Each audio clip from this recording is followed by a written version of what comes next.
Comrade Govind Pansare यांच्या हत्येला 10 वर्ष पूर्ण होणार आहेत। मात्र अद्याप देखील या प्रकरणातील आरोपींविरोधात सबळ पुरावे नसल्यानं कॉम्रेड गोविंद पानसरे यांना अद्याप न्याय मिळत नाहीये। अशातच आता या प्रकरणातील आरोपींबाबत मोठी बातमी समोर आली असून कॉम्रेड गोविंद पानसरे हत्या प्रकरणातील 6 आरोपींना मुंबई उच्च न्यायालयाकडून जामीन मंजूर करण्यात आलाय। न्यायमूर्ती एस किल्लोर यांच्या एकलपीठाकडून हा निर्णय देण्यात आलाय। कोल्हापूर येथे 16 फेब्रुवारी 2015 रोजी कॉम्रेड गोविंद पानसरे आणि त्यांची पत्नी सकाळी वॉकिंगसाठी गेले असता 2 हल्लेखोरांनी दुचाकीवरून येऊन अचानक गोविंद पानसरे यांच्यावर गोळ्या झाडल्या। या हल्ल्यात पानसरे यांचा 4 दिवसांनी मृत्यू झाला। या प्रकरणाच्या सुरुवातीला कोल्हापूर येथील राजारामपुरी पोलिसांनी तपास केला, पण नंतर या प्रकरणाचा तपास राज्य गुन्हे विभागाच्या अतिरिक्त पोलीस महासंचालकांच्या देखरेखीखालील विशेष तपास पथकाकडे वर्ग करण्यात आला। मात्र गेल्या 10 वर्षात हल्लेखोरांवर पुराव्याअभावी शिक्षा होऊ शकली नाही। या गुन्ह्यातील सचिन अंदुरे, गणेश मिस्किन, अमित देगवेकर, भरत कुरणे, वासुदेव सूर्यवंशी, अमित बद्दी या आरोपींना 2018 ते 2019 या दरम्यान पोलिसांनी अटक केली होती। आरोपी आतापर्यंत तुरुंगात होते। मात्र हा खटला लवकर निकाली लागण्याची शक्यता नसल्यानं आरोपींना जामीन मंजूर करण्यात आल्याचं उच्च न्यायालयाकडून सांगण्यात आलंय। या तपासामध्ये प्रगती नसल्यामुळे आरोपी जामिनासाठी पात्र असल्याचा निर्वाळाही न्यायालयाकडून दिलाय। दरम्यान या निर्णयानंतर कॉम्रेड मेघा पानसरे यांनी कोल्हापुरात माध्यमांशी संवाद साधला। पाहूया त्या काय म्हणतायत। ज्यावेळी या आरोपींनी उच्च न्यायालयामध्ये बेलसाठी अर्ज केला आणि ते गेले, तेव्हा आम्ही कुटुंबाच्या वतीने एक इंटरव्हेन्शन दाखल केलं होतं आणि आम्ही पण त्याचा एक भाग होतो। आम्हाला असं वाटतं की हा जो आजचा निकाल दिलेला आहे तो हा खटला बराच काळ रखडलेला आहे, त्याचा निकाल रखडलेला आहे आणि त्या काळामध्ये हे आरोपी तुरुंगामध्ये आहेत आणि सर्वोच्च न्यायालयाच्या एका निकालाच्या आधारे त्याचा आधार घेऊन माननीय उच्च न्यायालयाने हा निकाल दिलेला आहे। हा जो हे जे जजमेंट आहे आत्ताच ते आम्ही वाचलेलं नाहीये, परंतु त्याचा अभ्यास करून आणि आमच्या वकिलांचा सल्ला घेऊन आम्ही सर्वोच्च न्यायालयामध्ये याच्या विरोधात दाद मागायची का याचा निर्णय घेऊ। तर या खटल्याचे विशेष सरकारी वकील ॲडव्होकेट शिवाजीराव राणे यांनी देखील यावर आपली प्रतिक्रिया व्यक्त केली आहे।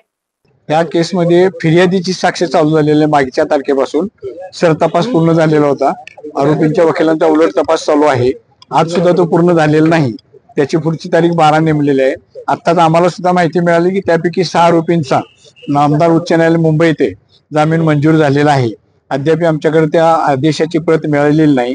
त्या आदेशाची प्रत मिळाल्यानंतर पुढे काय करायचं त्या ऑर्डरच्या बाबत त्याबद्दल वरिष्ठ अशी पोलीस अधिकारी असतील किंवा आमचे मुंबई हायकोर्टचे कोण वकील आहेत, विशेष सरकारी वकील, त्यांनी काम चालवलं ते त्यांच्याबरोबर चर्चा करून त्याबद्दल पुढील निर्णय त्याबद्दल घेण्यात येईल। दरम्यान उच्च न्यायालयाच्या या निकालाबाबत आरोपींचे वकील ॲडव्होकेट वीरेंद्र इचलकरंजीकर यांनी देखील आपलं मत व्यक्त केलंय। पाहूया ते काय म्हणतायत।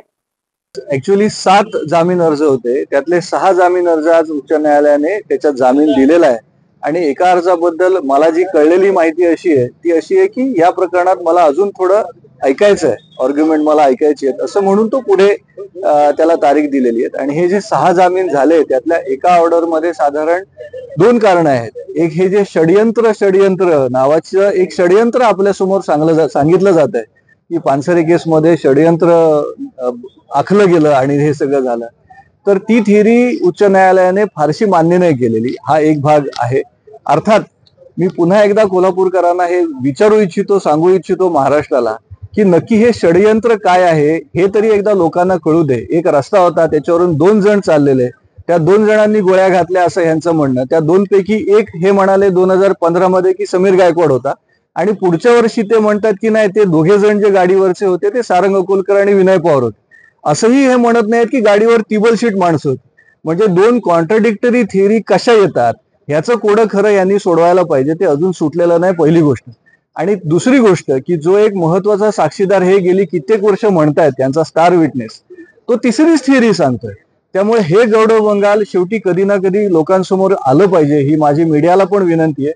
आणि आज त्यातला एक महत्वाचा भाग झालेला आहे असं मी मानतो की उच्च न्यायालयाने ते षडयंत्र प्रायमा फेसे योग्य वाटत नाही आणि इतक्या वर्षांनंतर हा साक्षीदार कसं सांगतो असे महत्वाचे प्रश्न उपस्थित करत, आणि शिवाय 2018 मध्ये झालेल्या अटका होत्या, आपल्याला आठवत असेल की पोलीस SIT हायकोर्टात गेलेली, चार्जशीट दाखल केल्यानंतर की केस चालवू नका, म्हणजे देशाच्या इतिहासात कदाचित ह्या अशा दुर्मिळ घटनांपैकी एक आहे की माणसाला पकडायचं, त्याची यथेच्छ बदनामी करायची, त्याच्यावर चार्जशीट फाईल करायचं आणि नंतर स्वतःच हायकोर्टात जायचं की आम्ही दाखल केलेल्या चार्जशीटवर केस चालवू नका.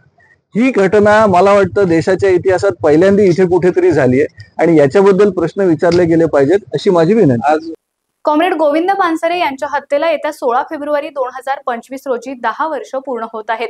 दरवर्षी त्यांच्या अनुयायांकडून या दिवशी निर्भया मॉर्निंग वॉक देखील केला जातो. मात्र पोलिसांकडून सुरू असलेला संथ गतीने तपास आणि सबळ पुरावे नसल्यामुळे कॉम्रेड गोविंद पानसरे यांना न्याय कधी मिळणार असा प्रश्न अनुयायांकडून विचारला जाऊ लागलाय.